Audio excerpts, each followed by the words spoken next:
The first sign something was wrong came with the sound of hammers. I had owned the valley land for nearly 15 years.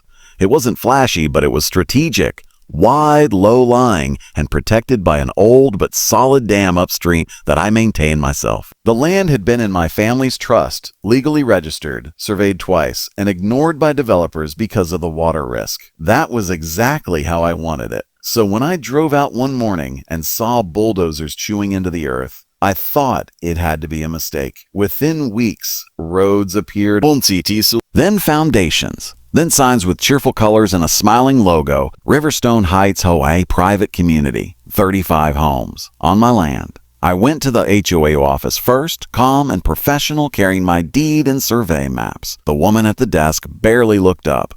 "Only to speak to the board," she said flatly. The board meeting was worse. 7 people sat behind a polished table, sipping bottled water like they owned the world. I explained everything. The ownership, the dam, the floodplain restrictions, the risk. I even offered to sell the land at fair market value to avoid conflict. They laughed. One man leaned back in his chair and said, "According to our records, this land was unclaimed and rezoned. You should have paid attention." Another added, "You don't have access rights anymore. This is a private HOA community." That's when they fined me. $5,000 for unauthorized interference with their development. I contacted lawyers. They moved slowly. The HOA moved fast.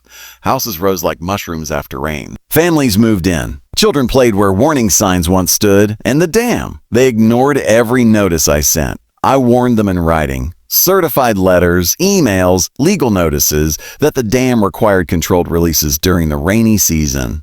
That if the spill gates were blocked or restricted, pressure would build dangerously. The HOA responded with a cease and desist. They claimed the dam affected community aesthetics and attempted to restrict my access to it. That's when I stopped asking. The rainy season arrived early that year. Storms rolled in heavy and relentless. The reservoir filled faster than I'd ever seen. The dam sensor screamed warnings, pressure levels rising, stress fractures forming along the spillway. I made one final call to the HOA president. If I don't open the gates, I told him, the dam could fail. "You need to evacuate," he laughed. "You're bluffing," he said. "And if you touch that dam, we'll sue you into the ground."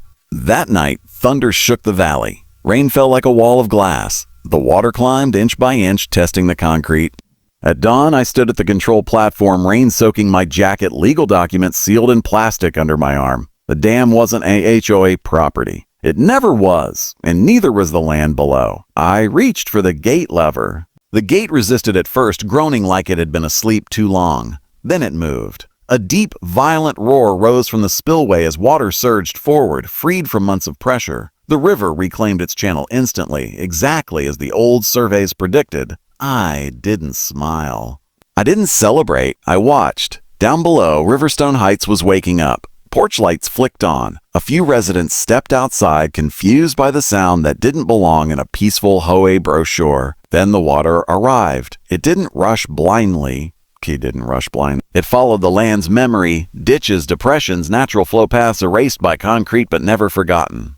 Within minutes, lawns disappeared. Streets turned into streams. Panic spread faster than the flood. Cars stalled. Garage doors buckled.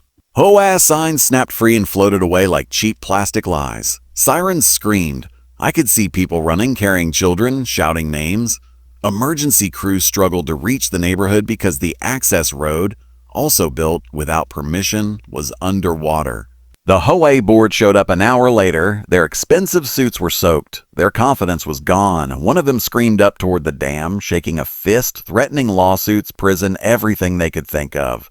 I held up the documents. Deeds, surveys, court filings, dam maintenance permits. All legal. All ignored until now. By afternoon, the damage was undeniable. 35 homes stood in water up to their windows. Some had shifted off foundations. Others were already condemned. The news helicopters arrived next. The story spread fast. Illegal development flooded after ignoring owner warnings. The HOA tried to spin it.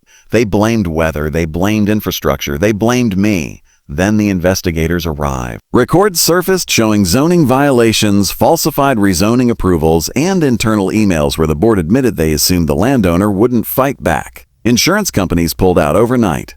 Residents filed lawsuits against the HOA and the AOA. They collapsed within weeks. The court ruling was quiet, almost boring. The judge didn't raise his voice. He didn't need to. He ruled the development illegal, the fines against me invalid, and confirmed my ownership of both the land and dam. The HOA was ordered to dissolve and liquidate assets. Most of the houses were demolished. Months later, I walked the land again. Grass was already reclaiming the scars. The river flowed calmly, safely, within its proper channel. I placed a new sign at the edge of the property.